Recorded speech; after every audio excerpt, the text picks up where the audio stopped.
ధనస్సు వారికి ఈ కొత్త సంవత్సరం, ఉగాది కొత్త సంవత్సరంలో పరాభావ నామ సంవత్సరంలో ఉండేటువంటి గ్రహస్థితి ఏ విధంగా ఉంది అని చెప్పి చూసుకున్నట్లయితే, మీకు మూడులో రాహువు, నాలుగో స్థానంలో శని, సప్తమంలో గురువు. ఆ గురువు కూడా జూన్ నుంచి అష్టమంలోకి మారుతాడు. మరియు నవంబర్ నుంచి రాహు రెండవ స్థానంలోకి వస్తాడు.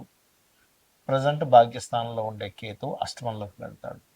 దీనివల్ల మీకు కలిగే ఫలితాలు, తీసుకోవాల్సిన జాగ్రత్తలు, ఎటువంటి విషయాల్లో ఎలా ఉండాలి అనేటువంటి అంశాలు చెప్తుంది నేనైనప్పటికీ చెప్పిస్తుంది సాక్షాత్ లలిత అమ్మవారిగా భావిస్తూ, ఆ లలితాంబిక అమ్మవారి యొక్క అనుగ్రహం మీకు పరిపూర్ణంగా కలగాలని మనస్ఫూర్తిగా కోరుకుంటూ, ప్రధానంగా ధనస్సు వారికి సర్వసాధారణంగానే కొంత గురుబలం ఉంటుంది. ఎందుకంటే లగ్నాధిపతి గురువు కాబట్టి. అది కాకుండా ఇప్పుడు గురువు యొక్క దృష్టి కూడా ఉన్నందుకు కొంచెం ఇదేంటంటే గురువు ఉండే సిచ్యువేషన్ కొంత మారింది. మారినందుకు ఏంటంటే ప్రధానంగా ఈ గురువు యొక్క ప్రభావం ఎప్పుడైతే మారిందో ఇది వివాహ సంబంధించిన సంబంధాలు తెస్తూ ఉంటుంది. జీవిత భాగస్వామి విషయంలో కొంత స్ట్రెస్ ఉంటుంది, వివాహ విషయంలో స్ట్రెస్ ఉంటుంది, అనుకూలత ఉంటుంది. రెండు రకాలుగా ఉంటాయి. ఎందుకంటే దిస్వభావ రాశులు అంటారు, డియోల్ సైన్స్. డియోల్ సైన్లో ఎప్పుడైతే గురువు ఉన్నాడో ఇటువంటి ఫలితాలు ఇవ్వనుంది. ఇక ఫినాన్షియల్గా మీరు ఏదైనా ఒక ప్రాపర్టీ కొంటున్నారు, లేకపోతే ఏదైనా ఒక విషయంలో ఒక నిర్ణయం తీసుకుంటున్నారు అనుకోండి, ఆ విషయాల పట్ల కాస్త జాగ్రత్తగా ఉండండి, గుర్తుపెట్టుకోండి. ఇక మరొక విషయం ఏంటంటే ఇక్కడ గమనించినట్లయితే ఈ రాశి వారికి ప్రధానంగా మీరు చూసుకోవాల్సింది ప్రాపర్టీస్ తీసుకోవడము, లేనట్లయితే ఏదైనా కన్స్ట్రక్షన్ ప్రారంభించడము, వాహనం కొనడము, ఇట్లాంటి విషయాలు చాలా జాగ్రత్తగా ఉండాలి. మరియు నవంబర్ నుంచి ఎప్పుడైతే మీకు కేతు అష్టమంలోకి వెళ్తున్నాడు, జలరాశుల్లోకి వెళ్ళే కేతు కాబట్టి నవంబర్ నుంచి ఒక 1.5 year ఆఫ్ టైం వాటర్ ప్లేసెస్కి వెళ్ళినప్పుడు కొంచెం జాగ్రత్తగా ఉండండి, నవంబర్ నుంచి పర్టికులర్గా. అయితే అర్ధాష్టమ శని నడుస్తుంది కదా అని అనుకునేటువంటి వారు మీరు తీసుకోవాల్సిన జాగ్రత్త మాత్రం ఒకటే, నేను ఈ పని చేయడం వల్ల అవసరంగా నిందపడతానా, జాగ్రత్తగా ఉండండి. గృహం కానీ, వాహనం కానీ, ఫ్యాక్టరీకి సంబంధించిన ఏదైనా ఒక మిషనరీ కానీ తీసుకునేటప్పుడు తొందరపడి ఏమైనా తీసుకుంటున్నానా, ఏమైనా మోసపోతానా చూసుకోండి.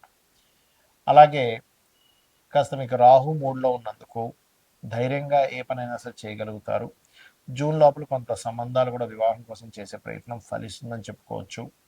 కాకపోతే ఎప్పుడైతే మీకు ఈ కర్కాటకంలోకి వస్తాడో సంతానం కోసం, ఎందుకంటే అష్టమంలోకి వచ్చినటువంటి గురువు ధనస్థానాన్ని చూస్తాడు, ఫైనాన్షియల్ గ్రోత్ ఉంటుంది. కాకపోతే కేతువు కూడా వచ్చి కలుస్తున్నాడు కాబట్టి కాస్త దత్తాత్రేయుడు యొక్క ఆరాధన, గణపతి యొక్క ఆరాధన చేస్తూ మీరు మీరు నిత్యము చేయవలసింది మాత్రం లక్ష్మీ నరసింహస్వామి యొక్క ఆరాధన చేయండి. ఖచ్చితంగా బాగుంటుంది. ఎందుకంటే పంచమం యాక్టివ్ అయింది అంటే రుణరోగ శత్రు స్థానాలు తగ్గిపోతాయి. రుణం ఉండదు, రోగం ఉండదు, శత్రువులు ఉండవు. మీరు లక్ష్మీనరసింహస్వామి కరావలంబ స్తోత్రం చదువుకోవడం, లేదా మనసులో అనుకోండి చాలు, ఓం లక్ష్మీ నరసింహస్వామి అయి నమః అనుకోండి, అన్ని విధాలుగా ఎక్కువ ఉంటుంది. ఇక్కడ ఏంటంటే ప్రతి ఒక్కరికి కూడా సంవత్సరం మారింది, నూతన సంవత్సరం వచ్చింది, ఇక్కడి నుంచి అయినా సరే లైఫ్ బాగుంటుందా అని చెప్పి ఆశపడుతూ ఉంటారు. మనిషి అభివృద్ధి అవ్వడానికి పడేటువంటి ఆశ ఎప్పుడు కూడా తప్పు కాదు. అయితే ఇక్కడ మీరు అర్థం చేసుకోవాల్సింది ఏంటంటే ఎంతసేపు కూడా ఏలినాటి శని, సర్పదోషం ఉంది, ఇవి ఒకటే కాదు, మీ పర్సనల్ చార్ట్లో గ్రహాలు ఏ రకంగా ఉన్నాయి అంటే లగ్నం ఎలా ఉంది, లగ్నాన్ని బట్టి మీ ఎదుగుదల చెప్తుంది. మీ ధనాధిపతి ఎలా ఉన్నాడు అంటే సెకండ్ లార్డ్, సెకండ్ హౌస్ శుక్రుడి యొక్క పరిస్థితి ఎలా ఉందనేది క్లియర్గా తెలుసుకోవాలి. దాన్ని బట్టి ఏమవుతుందంటే మీకు ఎందులో ధనయోగం ఉంది, ఏ రూపంలో మీరు ప్రయత్నం చేస్తే బాగుంటుంది, ఎప్పుడు మీకు రైట్ టైం, ఇవన్నీ కూడా తెలుస్తాయి. అలాగే మీరు చేసే ప్రయత్నాలు, మూడో స్థానం. మీరు ఇక్కడ ఏంటంటే వాస్తు కూడా మనకు ప్రభావం చూపిస్తుంది. జాతకం బాగుందండి, వాస్తు బాలని ఇంట్లోకి వెళ్ళానంటే ఏమవుతుందంటే కుండలో వాటర్ పోస్తున్నాము, కానీ కుండకి చిన్న చిల్లుంటే ఏమవుతుంది, కింద నుంచి వెళ్ళిపోతూనే ఉంటాయి. అలాగే వాస్తు బాగోనప్పుడు ఏమవుతుందంటే మీరు ఆ ఇంట్లో ఉన్నప్పుడు మీకు ఇబ్బంది కలుగుతూ ఉంటుంది. ఇక్కడ ఏంటి, మీరు ఏ డైరెక్షన్లో ఉండే ఇల్లు తీసుకోవాలి, ఎప్పుడు మీరు ప్రాపర్టీ తీసుకొని బాగుంటుంది, అసలు మీ పేరు మీద తీసుకోవచ్చా తీసుకోకూడదా, ఇవన్నీ తెలుసుకోవాలి ఇంట్లో. దాంతోపాటు ఇంట్లో ఏదైనా బాత్రూమ్స్ కొంతమందికి తెలియక ఫైనాన్షియల్గా ఎందుకు ఇబ్బంది వస్తుందంటే ఉత్తరంలో బాత్రూమ్లు ఉంటాయి, ఉత్తరంలో డార్క్ కలర్స్ ఉంటాయి, అంటే మనకి yellow, cream, red colours, pink colours ఇట్లాంటి ఉత్తరంలో ఉంటే అవాయిడ్ చేసేసి కంప్లీట్ వైట్ కలర్ ఇలా చూసుకోండి, ఖచ్చితంగా బాగుంటుంది. అలాగే మరొక విషయం ఏంటంటే ఇక్కడ సంతాన అభివృద్ధి ఎందుకు కావట్లేదు, పంచమ స్థానం. రుణము, రోగము, శత్రుత్వం, ఇవి ఎక్కువగా ఇబ్బంది పెడుతూ ఉంటాయి. వీటికి సంబంధించిన పరిస్థితి ఏమిటి?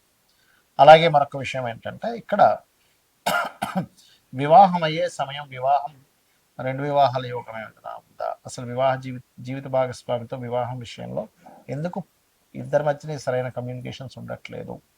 ఎందుకు మీ ఇద్దరి మధ్యన మాటికి ఏదో గొడవలు జరుగుతున్నాయి? ఇవన్నీ కూడా మీ పర్సనల్ చార్ట్లో వెరీ క్లియర్గా ఉంటుంది.